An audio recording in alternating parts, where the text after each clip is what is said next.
Welcome everyone once again. Good afternoon on this beautiful Wednesday.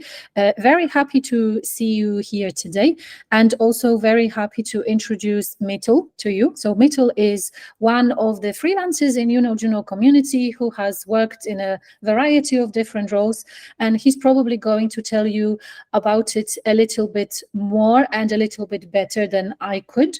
And also he's going to tell you why, from his point of view, he is the best suited to tell you about handling client relationships like a pro. So Mitul, over to you. Thank you, Ava. Right, just checking that everyone can see my screen. If you can't, fantastic. Okay, so a bit about me. So yeah, I'm a copywriter, but I'm actually I used to be in client services. So I started out as an account exec, and I was doing that for 15 years. But I always loved copy, and I thought I could do a better job than a lot of the writers that I worked with. So I often used to take on copy jobs on the sly when there were no other copywriters around. So just before COVID, I decided to bite the bullet and make a go of writing for a living. But I haven't forgotten my account handling roots. Because managing clients is something that we all have to do. All creative industry people, including freelancers like you and me, you've got to do it at some point, whether you're a writer, developer, project manager, data analyst, strategist, yada yada yada, right? And it's also moved on. This industry has moved on from 25, 30 years ago. I mean, it makes me sound really old, but I've been in the industry for quite a long time. And when I started out, it was just the suits, just the account handlers who used to manage clients, and brands only really employed agencies. There weren't that many freelancers around. So anyway, back to the agenda today. Yeah, you can see it. I'm a big fan of Mad Men, and I'm hoping that some of you have watched it. And if you don't, hopefully the stuff I'm going to show you will still kind of make sense. I thought I'd share a few pearls of account handling or client handling wisdom, but dressed up in a different way. So dressed up with 10 like classic one-liners from the show. Most of them are from Roger Sterling. So if anyone has seen the show, I don't know if you agree with me, but I think he's got the best lines. There's obviously some other ones from Draper and people like that, but I think Roger Sterling's got the best lines. Now, Mad Men may not be everyone's cup of tea, and clearly it belongs to a forgotten era in advertising.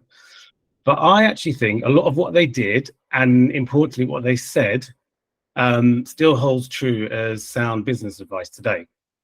Maybe not the excessive drinking and the womanizing and the extramarital affairs, but the way that they understood people and the way they understood their clients. Before we move on, a spoiler alert, the tips I'm going to show you, they're not rocket science, and they're not going to change your life, and I'm sure that you'll be familiar with many of them, or you might even think I'm stating the obvious. But the thing is, these things weren't natural to me when I was earning my stripes as a client manager, and looking after lots of different types of and types and sizes of clients. They're things that I picked up with experience, or I learned with hindsight.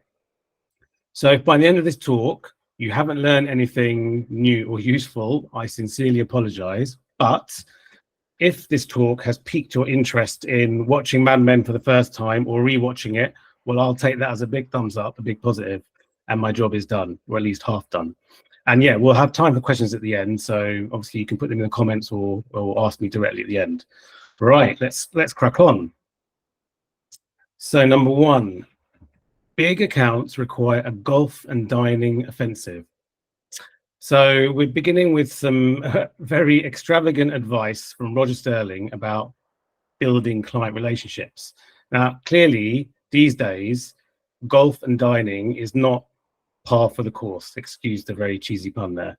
But what he's really talking about is the importance of getting to really know your clients and getting under the skin of their business. And it's probably the first thing you should do when you start working with a new client. And I actually think it's something, in my experience, that we don't do enough of. Now, we're in the business of understanding consumers, like our target audiences, and we have to try and understand personas in the work that we do. So why wouldn't we do the same with our clients? What are their motivations? Why did they choose you as a person to work with? How do they like to work? What are their goals? What are their constraints? What are their pet hates? Who are their competitors? It's one of those things that we don't usually try and look at enough of. These are all things I think you should endeavor to find out about. Also, no two clients are exactly the same. Yeah, they all expect professionalism, accuracy, and other industry basics as standard. But it's a mistake to apply a cookie cutter approach to client relationships. The best work I saw when I was working in agencies was when our team did their homework on the client as part of the whole process and didn't just like wing it. With things like LinkedIn and generative AI and all these other AI tools, it's obviously a lot easier to do your homework than it was when I was an account exec. And on a related note, I also believe it's worth spending time just listening more to your clients and occasionally being like a sounding board to them. Some clients I found think it's easier to vent their frustrations to the people that they hire rather than their own day-to-day colleagues, which means obviously there's more opportunities to gather intel on them and just to get to know them better and hopefully do better work with them. Right. Number 2. So the day you sign a client is the day you start losing them.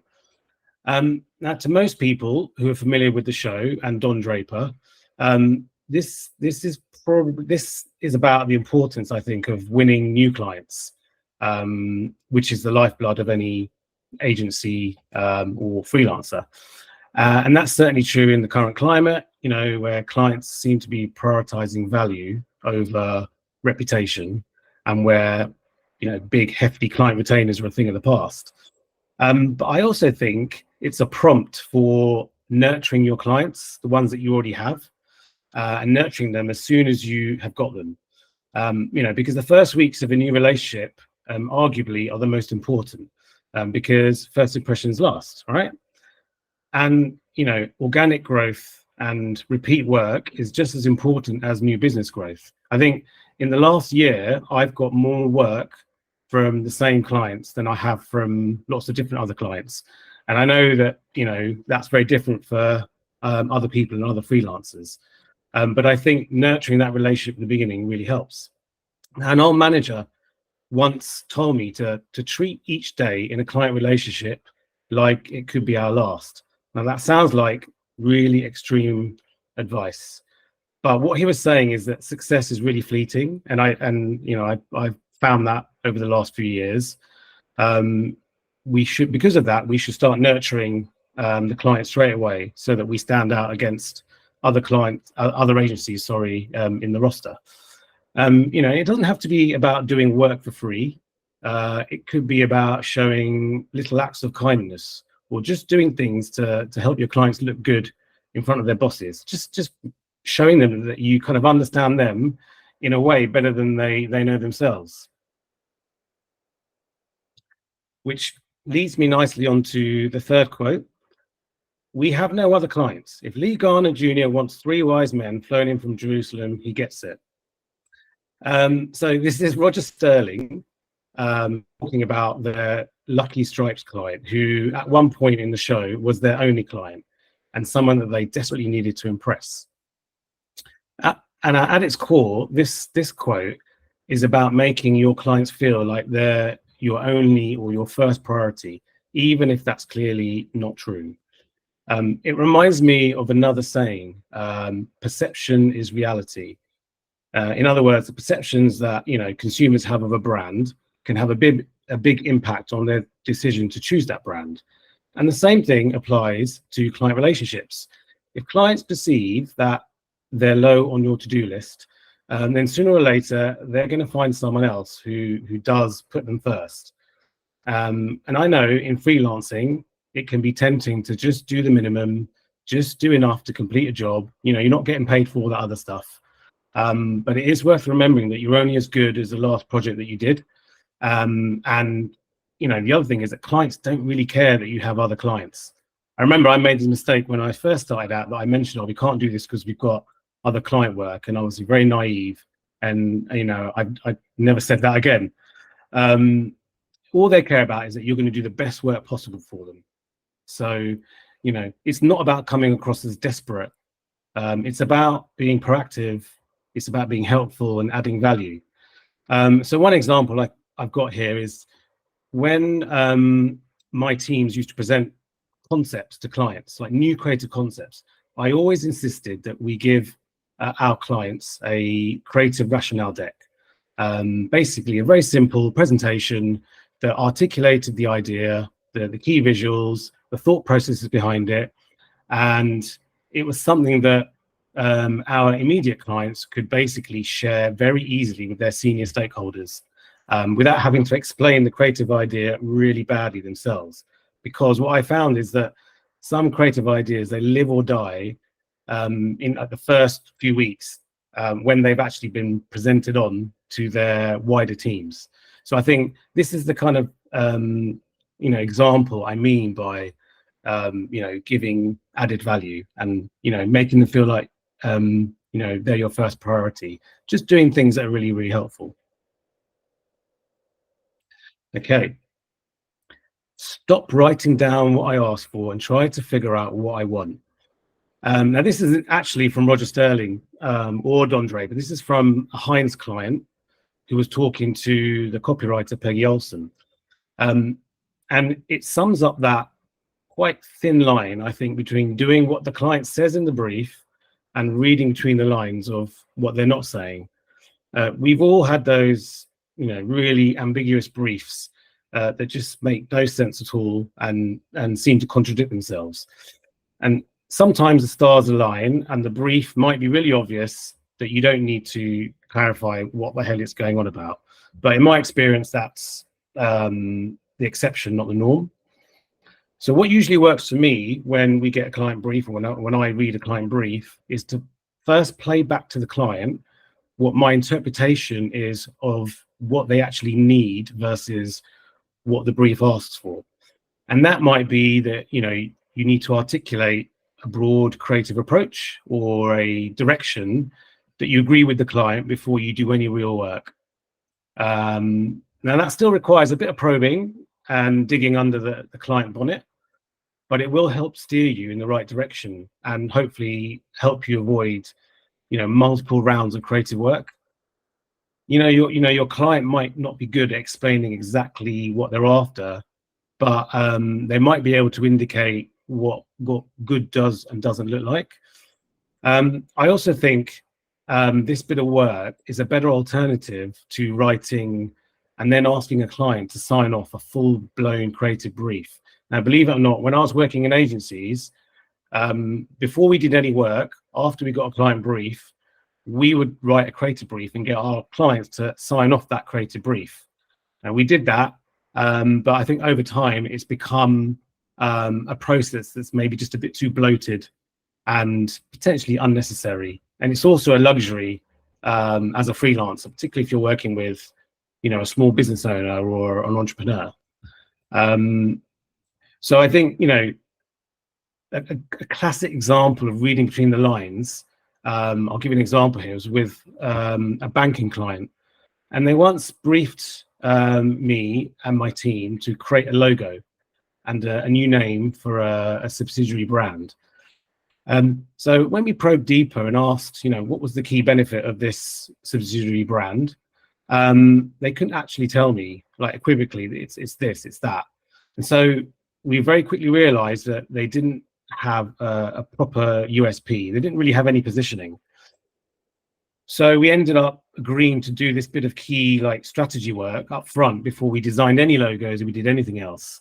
And it was really important because, the logo was then easier to create and subsequently sell into the rest of the organization, because we had the right strategic framework in place. And that would have only happened if we had, interrogated the brief in the first place and sort of, read between the lines. Okay, number 5. baked beans and the Rolling Stones, a client's idea if I ever heard one. So what if the client is really adamant about the type of solution they want to see, even if it's clearly a really bad idea? And I'm sure lots of you have experienced this and still experience this. You know, just like this example from Roger Sterling, he's talking about the Heinz client who thought that baked beans needed to start drinking the Kool-Aid and somehow be creatively associated with Mick Jagger. Now, instead of trying to sort of convince your client that they're clearly wrong, which, you know, is probably your first reaction, and it has been my first reaction in many a client meeting, I've actually found that it saves time in the long run to just show them what they want alongside something better, so that their idea, even if it's really shit, becomes like a sort of sacrificial lamb, to warm them up to your better idea. And there's a sort of like behavioral sciencey kind of way of explaining this, and it's called the contrast effect, right? A cognitive bias that distorts our perception of something when we compare it to something else. So you show them both options, so it's easy for them to benchmark, see how crap their work is, and let your work speak for itself. Now, this doesn't always work, and, you know, I haven't always used this tactic, but, you know, 7 or 8 times out of 10, showing what they want you to show them and then showing your better work against it does seem to help sell the process, or at least expedite it. Now, presenting inferior work might go against your principles, but I remember countless times where my creative team ignored the very obvious signals that our client was giving us in the briefing. And then in the first creative presentation, we just went straight in with our favored route that we really strongly believed in. And what happened? It just rubbed the client up the wrong way because they didn't get to see what they're expecting. And we ended up doing probably twice, maybe 3 times the amount of work to get to an agreed creative route. Okay, it's halfway there. So number 6, if you don't like what they're saying, change the conversation. Now, this is actually my favorite line from the show. So this was Don Draper giving a bit of PR advice to the company that was planning to demolish a really rundown Penn subway station in New York. And the client, I can't remember the name of the client, but they were worried about the prospect of bad publicity from New Yorkers. So Don didn't suggest that, you know, let's convince the whole of Manhattan that it's wrong for demolishing this station. Instead, he suggested to the client that they should reframe the conversation to get the public to focus on the benefits. Changing the conversation is, I think, just really good advice in business generally. So anyone who deals with clients, if you don't do this, you know, try it in like challenging conversations. So, you know, reframe a conversation has reached a stalemate and you're just going around in circles, or it's just like, you know, going downhill. And this all boils down to the fact that, you know, we tend to give lots of attention to things that don't really matter. And I'll give you an example. Like when you're debating and your clients are debating very subjective areas like copy and design, what often starts out as a really strategic meeting often descends into chats about things like the size of a button, you know, the types of images you're using and the colors that you're using. How many times have I heard a client, the most meaningful thing to come out of the client's mouth in a really strategic meeting be something like, can you just make the red pop a bit more, or something like that? Now, there's another behavioral sciencey type way of describing this, and I've learned that this behavior is better known as Parkinson's law of triviality. Look it up. Where the less important a subject is, the more time people are likely to spend talking about it.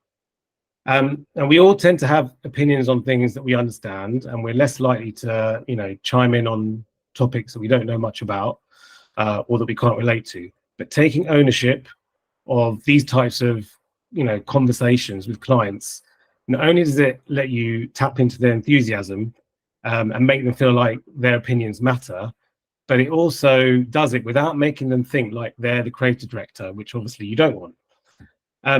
One example of reframing that I've seen used, or I use myself quite a lot, is basically to play devil's advocate and ask your clients to put themselves in the customer's shoes.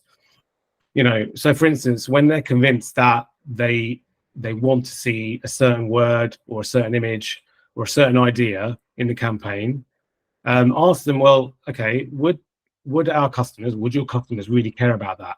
Would they understand that? Would they be put off by that? Would they really get that? And I found that bringing things back to the customer is a really good way of keeping the clients focused on the big picture. Okay. Number 7, just tell the truth. Don't worry about the outcome. People respect that. And this is from Peggy Olson about, delivering bad news. So let's be honest, everyone makes mistakes. I found that clients are much more likely to want to continue working with you if you just hold up your hands when a job goes wrong. And if your role isn't client facing, then just tell the person who is. If you're like a day behind on a deadline, just give them a heads up sooner rather than later. They know the clients and the best way of handling the situation. Which leads me on to rediscovering the lost art of face-to-face conversation. Now, like everyone in this webinar, I use Slack, all the different types of chat and email and text, but I honestly think right now, as we stand today, all of these things are the nemesis of nuance and inflection. And I think they do affect client relationships. I once ran an agency team that was dedicated to a big automotive client. And at the start of the relationship, they used to give us 50 briefs a month. And soon our creative resource hit a wall because we hadn't figured out a way of prioritizing those briefs. So one of the account managers just decided to send like these holding emails and then eventually just ignore the chasing emails from the client and the chasing calls from the client. And I think he thought that if he just did nothing or just used email, the problem would go away. It didn't, of course, and the marketing director almost sacked us within just 4 months of the relationship. Luckily, he didn't sack us because, this problem then made us come together, and we had to admit to him that the issue was partly down to his teams not consolidating their briefs and us as an agency not being able to sort of triage them and prioritize them.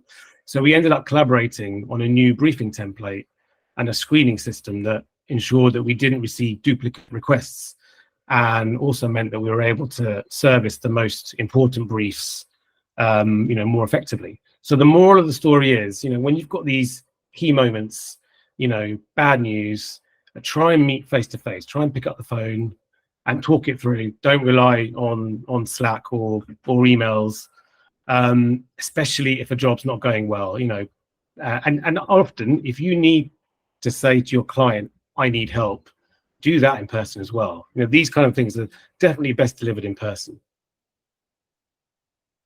Okay, so number 8, half the time this business comes down to, I don't like that guy. So Roger Sterling once said these words to the account manager, Pete Campbell. I don't know if anyone remembers him, the really swarmy account manager. And he said it to Pete after their clients had rejected one of Pete's own sort of business ideas that he'd been, desperately trying to ram down the throats of the clients in the meeting. What does this mean? I think it simply means just be a good person, because, personal chemistry can really make or break a client relationship. Never underestimate the power of being likable. Whether you're pitching or you're trying to seal the deal, it's obvious, I guess, that people prefer working with people they actually like. When everything else is equal, your skills, your services, your experience, I found that clients are more likely to want to work with the people that they can see spending, 8 hours a day with 5 days a week. Word of mouth is everything in this industry. So I think being nice is just as important with your job as being good at your job. Okay, so the penultimate one, number 9. Just go in there and keep your cool. But if he baits you, I want you to punch him in the balls. Although Roger's advice comes with a large dose of tongue-in-cheek, it does have a very important underlying message about client relationships, which is like to protect your dignity. You know, of course, as a freelancer, as someone who provides a professional service, you want to stay composed and professional at all times, right? But sometimes you will face moments when a client is being antagonistic or disrespectful. And in those cases, I do think it's okay to be assertive and stand up for yourself. Better to show that, you know, you won't tolerate that kind of behavior rather than come across as a doormat. Now, I've been in a situation when a client made some really nasty, unprofessional, personal comments about someone in my team and their work to my face. So I decided, you know, to call them out to their face, after which I immediately thought that I committed professional suicide. And I'd never done anything like that before. But guess what? I hadn't committed professional suicide. And even though we had to start the work because it wasn't great and we had to do it again, I did gain the respect of that whole client marketing team. You know, the colleagues of that client who made those comments, you know, they separately sort of apologized on her behalf. And I eventually received an apology from the client herself. And she also apologized to the person in the team that she made the comment to. So, you know, I think in that case, you know, knowing what our boundaries were and standing by them really did help gain respect. Clearly, it's not always an easy thing to do, and sometimes it's easier just to stay silent. Okay, the last one, and it's probably my second favorite quote from the show. Being with a client is like being in a marriage. Sometimes you get into it for the wrong reasons, and eventually they hit you in the face. Now, you're unlikely to hear a quote like this inside today's boardrooms and even business books. But I believe this quip from Roger Sterling, which he has shared from his father, it does highlight some very real world truths.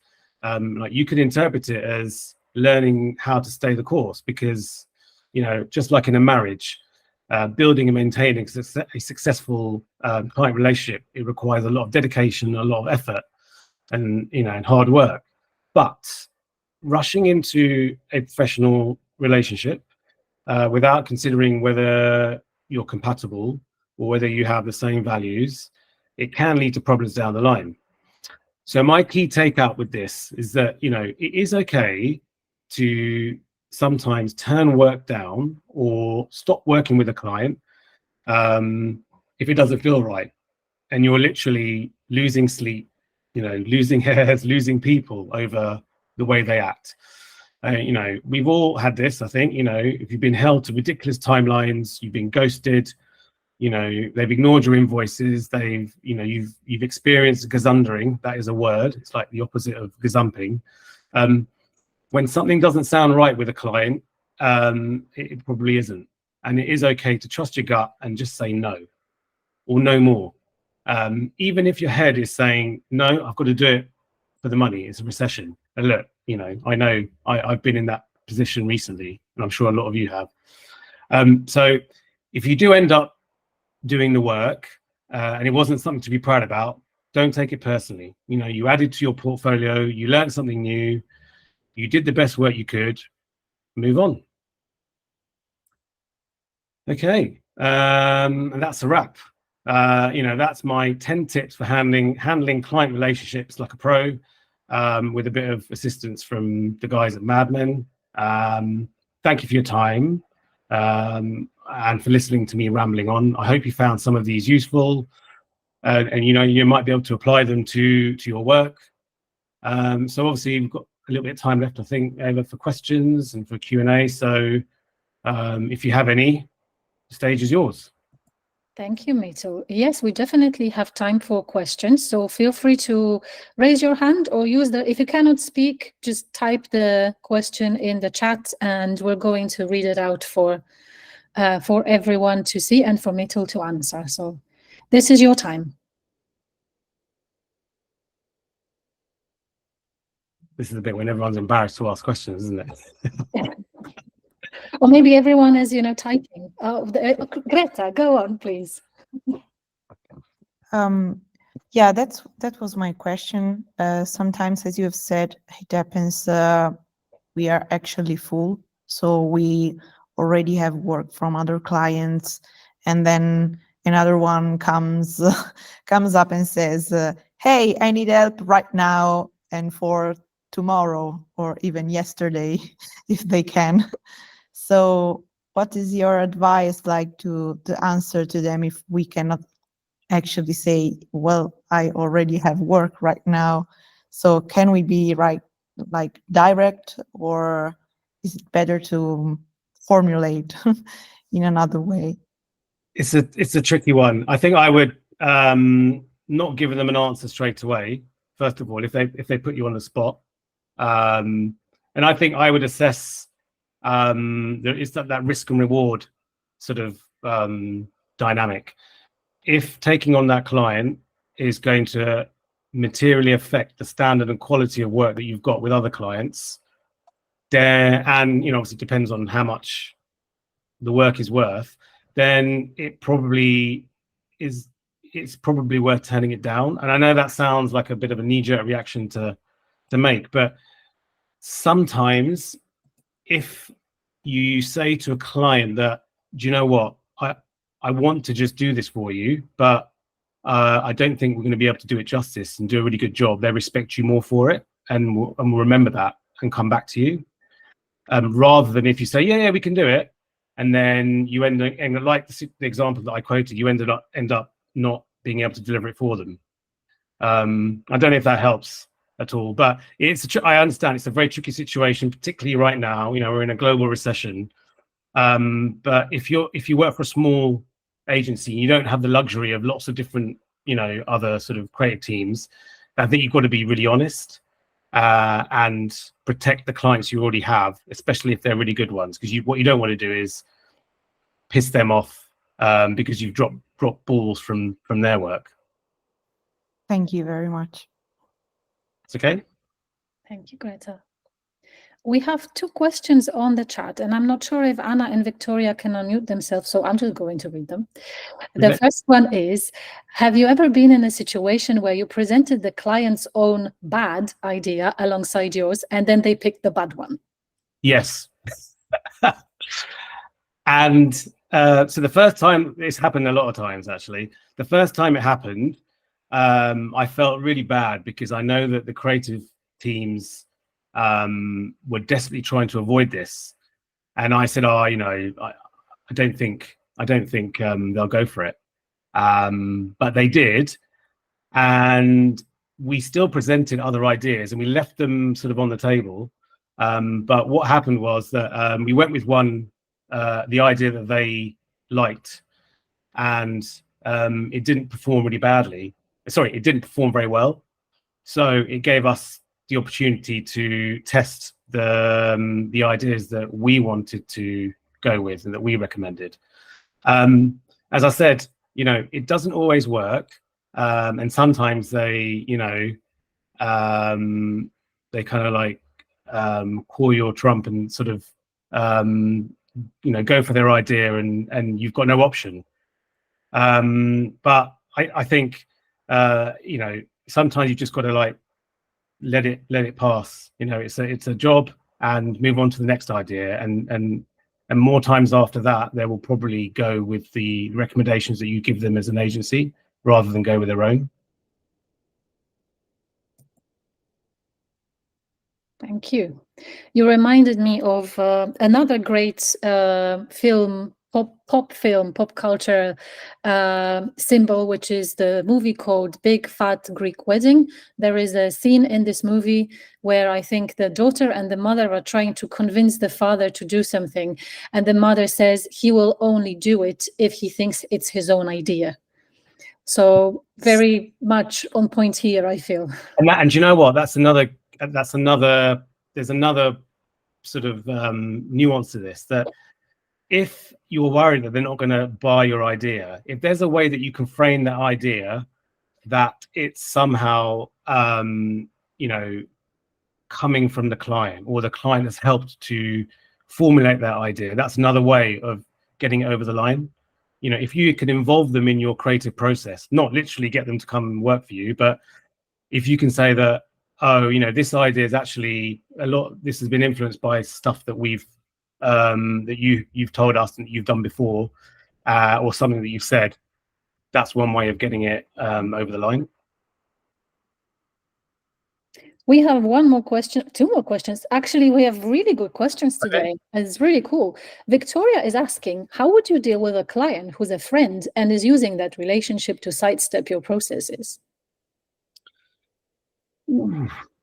That's a really tricky one. I don't think I've ever worked with a client who was my friend at first, but I have obviously worked with clients who have become friends.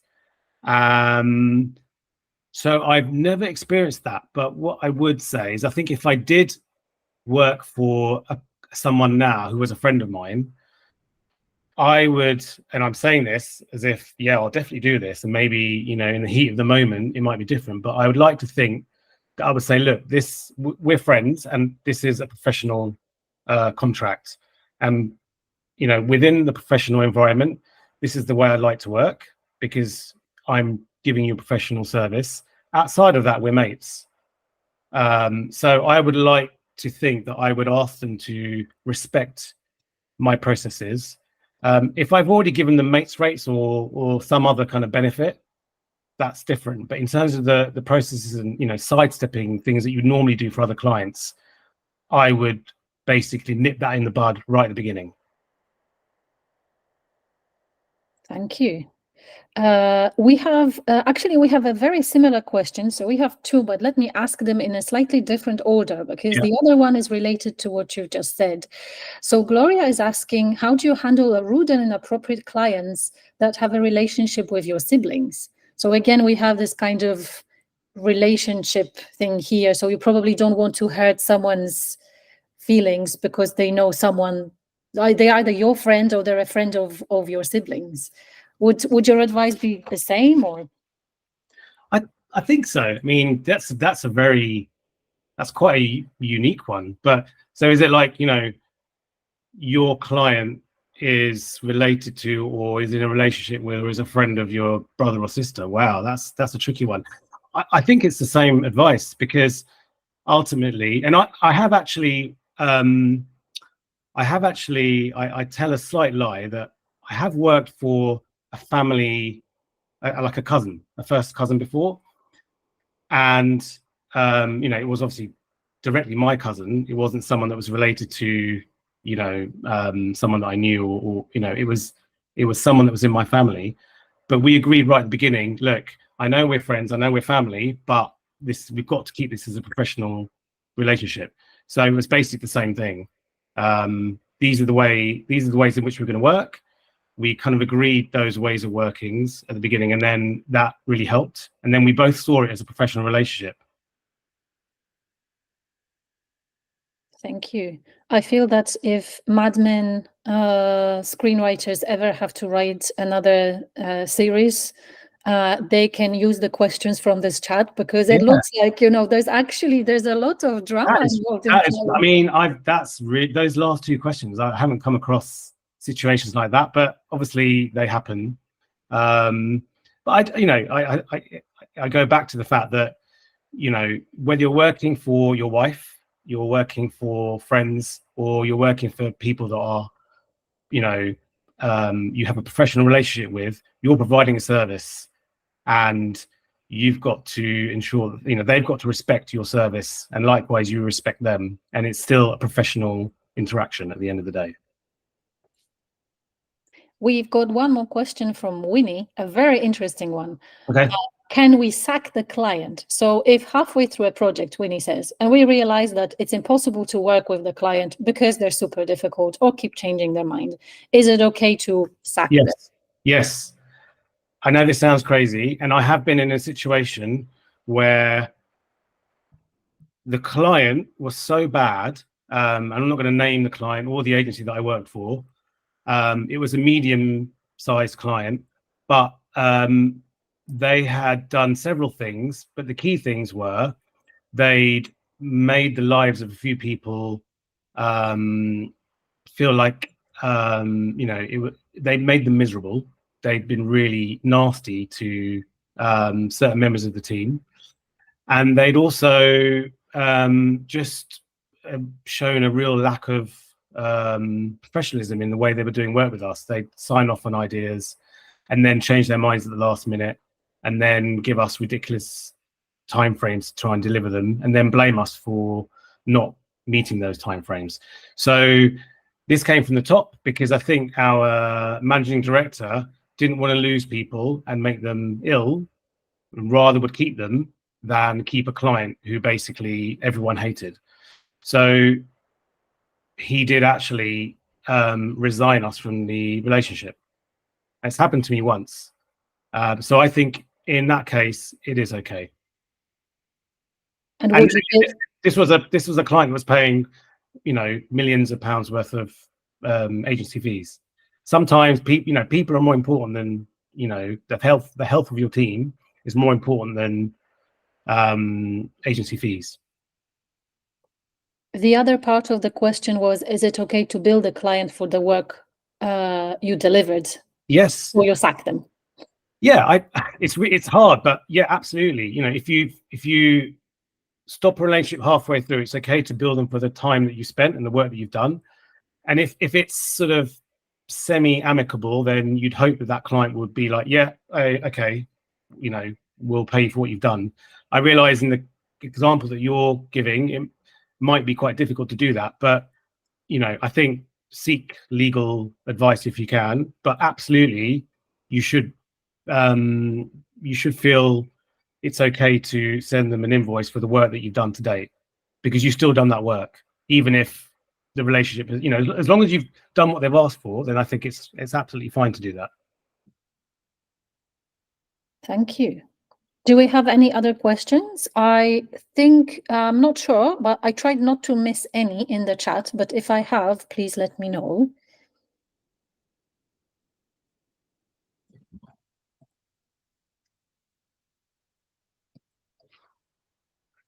Looks like there are no new questions. Mitul, can we get the slide deck and can we share it with all the attendees later? That would be cool. Yes, of course. Absolutely. Perfect. Thank you.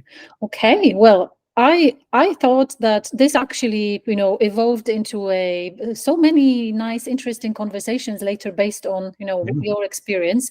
And I really love what we heard here. And I think also other members did, because I can see the claps. So thank you so much for giving us giving us those 10 commandments of client relationships. And thank you very much for joining today. The session was recorded, so if you ever need to rewatch it for the quotes from Mad Men, it will be available in the Freelance Hub. Tomorrow, you will also receive a message from me, as always, with a feedback form. If you could fill it in, that would be great. If you are on Slack, you can also find Mitul on Slack occasionally, so I hope Mitul won't mind if someone has some questions later to contact you, and if there is anything after the session that they would like to ask. Not at all. As I said, I used to be a suit, so totally happy to help anyone who's having to deal with annoying clients. And by the way, some clients are lovely. So I don't hate clients. But these are easy. They pay the bills. It's the whole reason of running a talk like this is to know how to get at those difficult ones. So I think this has been very, very helpful.